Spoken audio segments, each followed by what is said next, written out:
Army chief سے امریکی وزیردفاع Lloyd James سے ملاقات ہوئی ہے۔ ISPR کی جانب سے بتایا جا رہا ہے کہ آرمی چیف کی امریکی قومی سلامتی کے مشیر اور نائب وزیر خارجہ سے بھی ملاقات ہوئی۔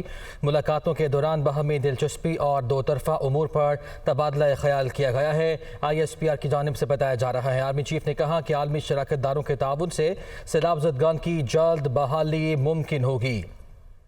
آرمی چیف کی امریکی وزیر دفاع لائیڈ جیمز سے ملاقات ہوئی ہے۔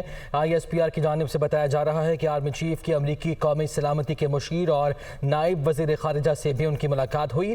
ملاقاتوں کے دوران باہمی دلچسپی کے امور اور دو طرفہ معاملات پر تبادلہ خیال ہوا ہے، ایسا بتایا جا رہا ہے ISPR کی جانب سے۔ ISPR کے مطابق آرمی چیف نے کہا کہ عالمی شراکت داروں کے تعاون سے سیلاب زدگان کی جلد بحالی ممکن ہوگی۔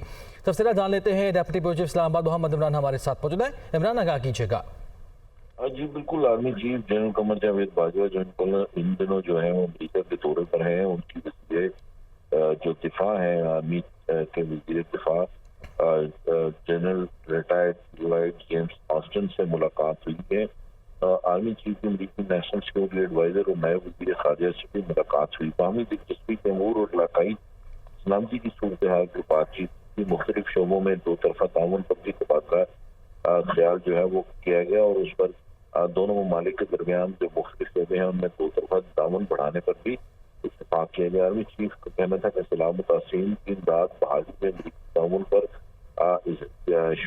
شکریہ ادا کرتے ہیں، اور عالمی شراکت داروں کے تعاون سے ہی سیلاب زدگان کی جلد بحالی ممکن ہوگی۔ ملاقاتوں میں دونوں ممالک کے درمیان جو تعاون تاریخی تعاون کو مزید بالکل ٹھیک ہے، تعاون بڑھانے پر بھی اتفاق ہوا ہے۔ عمران، آپ کا شکریہ۔